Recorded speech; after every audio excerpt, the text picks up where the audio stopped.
Okay, maayong adlaw 'no. Ah, Nagsaulog ta sa atong, piyesta sa San Juan 'no. Kano sa ato, kailan yun, July ay no, June 24 yata yun 'no. So ito, pag-usapan natin yung, nangyari diyan sa kay, Boy Dila. Ah, si Boy Dila ayan 'no, ah, talaga namang, lintik lang ang walang ganti. Kumusta nga pala sa mga kababayan nating mga bisdak 'no, mga Bisayang dagko. Siyempre maayong adlaw ninyong tanan diha sa Luzon, magandang araw din. So, pasadahan lang natin itong, nangyari diyan sa may San Juan ano. Alam niyo mga kaibigan, mga kaigsuonan, ah, siguro ang inyong lingkod ay dumating dito sa Metro Manila is taong 1987. So, batang-bata pa tayo nun. Pero nabalitaan ko na ito 'no, panahon pa nila Irap yata yun 'no, ang mayor diyan o kung ano man yun basta panahon pa nila ay may ganyan na mga basaan tuwing, piyesta ng San Juan 'no. Sino ba naman ang sa mga Katoliko, sa mga Kristiyano, alam naman nating lahat yan na, Saint John the Baptist ba, yun. So, nauso yung pagbabasa o pagbibinyag 'no, tradisyon dahil, sinasaulog, pinagdidiwang kung sa Tagalog, pinagdidiwang, pinagdidiriwang natin yung kapiyastahan o araw ni, Saint John the Baptist. Ngayon, kaya nga sabi ko 1980s pa lang ay problema ng malaki diyan sa tuwing, piyesta ng San Juan, may portion kasi diyan sa may bandang, E. Rodriguez yata 'yan o Aurora 'no, Aurora Boulevard 'no. May portion diyan sa Aurora Boulevard na sakop ng San Juan. Kung hindi ako nagkamali bago ka dumating ng, Araneta Avenue 'no, yung ano diyan, yung SM diyan na Santa Misa. Dito pa banda papuntang, pabalik ng Cubao.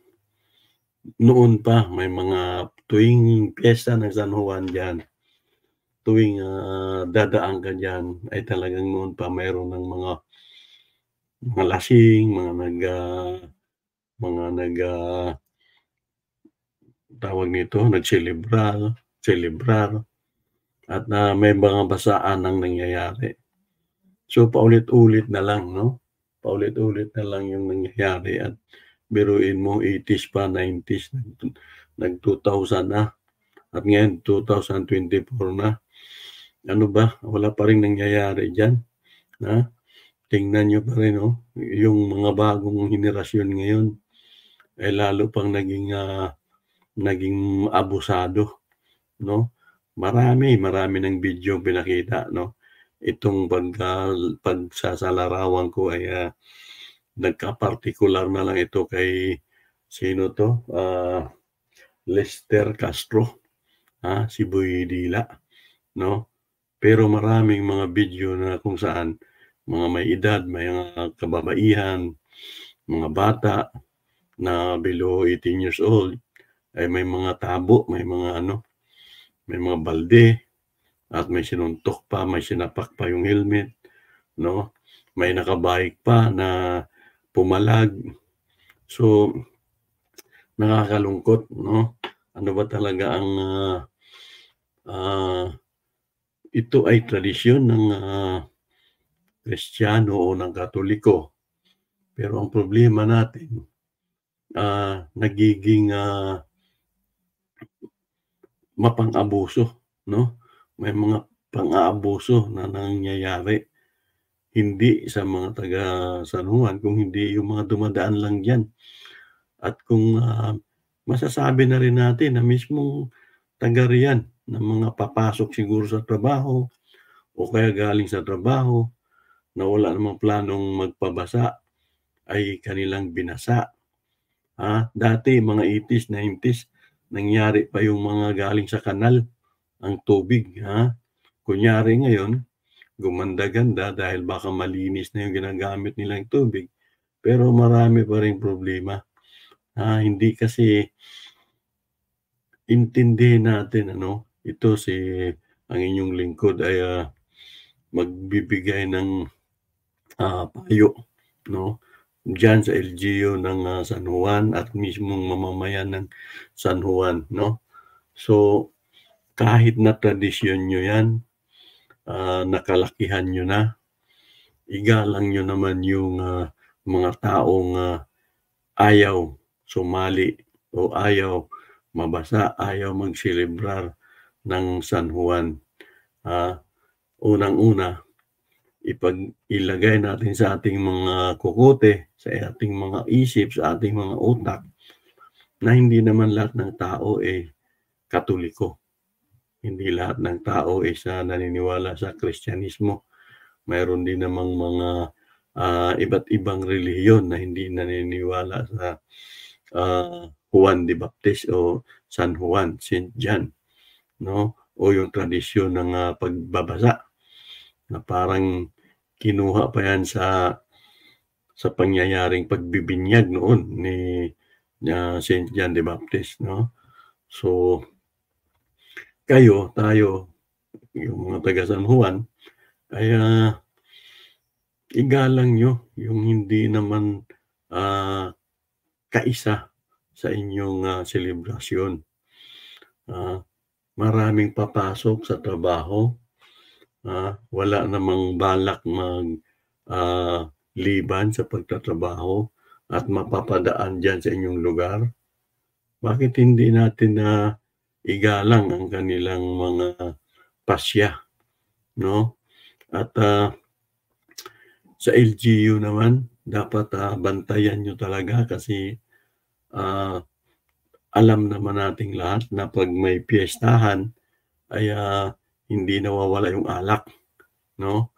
So, mayroon ng, umiinom diyan sa tabi-tabi at, nakakapag-trigger ito ng, pang-aalaska, pang-tri-tripping sa mga dumadaan lang at kung pumalag ay kanila itong kukuyugin, kaya ganito ang nangyari diyan 'no. Itong, kabastusan na nangyari diyan dahil sa kagagawan nila 'yan 'no, sila-sila 'yan. Mantakin niyo naman na hindi maganda yung nangyayari 'no, kung saan, tulad nito, lumalabas sa imbestigasyon nila ng LGU na wala daw itong, puwedeng ikaso sa batang ito, pero alalahanin niyo yung kanyang paggamit ng water gun at yung pagbasa doon sa rider ay, pambabastos. Tandaan niyo 'yan, pambabastos 'yan. At, bago ito,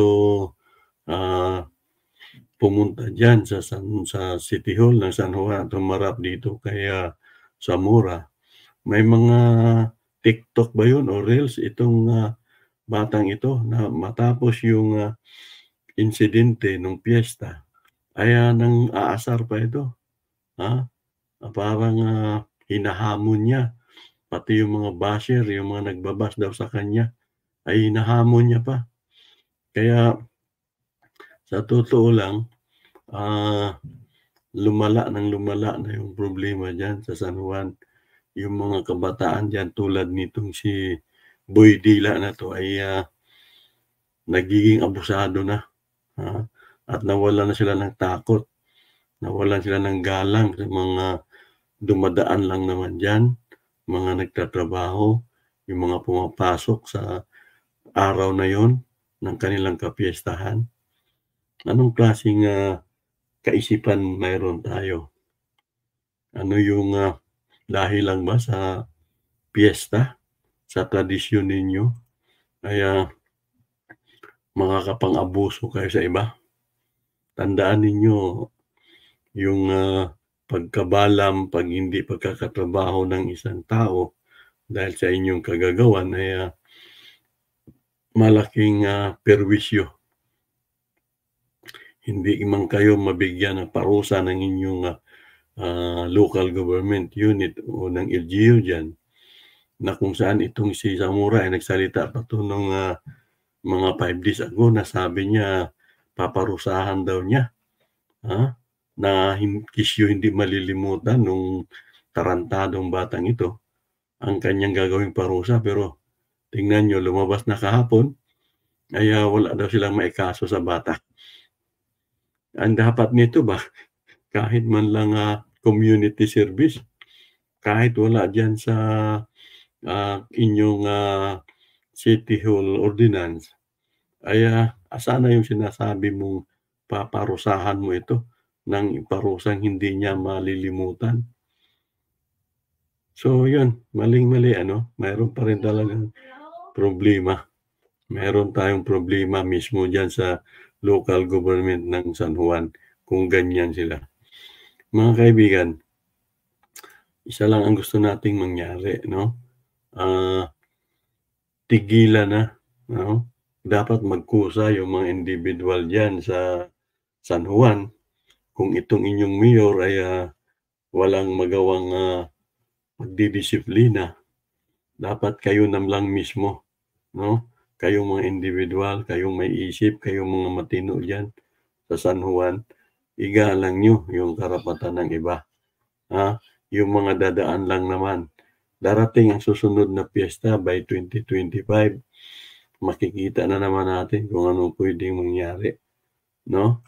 So, inaasahan natin 'yan na sana kayo na mismo diyan ang magbago 'no, ipakita niyo na disiplinado kayo. Puwede naman kayong magbasaan diyan na lang sa mga bahay ninyo o kayo-kayo lang. Huwag yung mga dumadaan na hindi naman nakikisa sa inyong selebrasyon. Gano'n lang tayo mga kababayan 'no, mga kaigsuonan. Daghay, bisan sa mga probinsya daghay nagselebrar ng piyesta ng San Juan, pero hindi tulad nitong sa San Juan sa Metro Manila na naging, laman ng media, naging laman ng, internet, at mapang-abuso, tandaan niyo naging mapang-abuso na ang mga tao diyan. Okay, maraming salamat at, mag-ingat tayong lahat at, inaasahan natin na maging disiplinado at maging matino na sana ang kahit sino sa atin.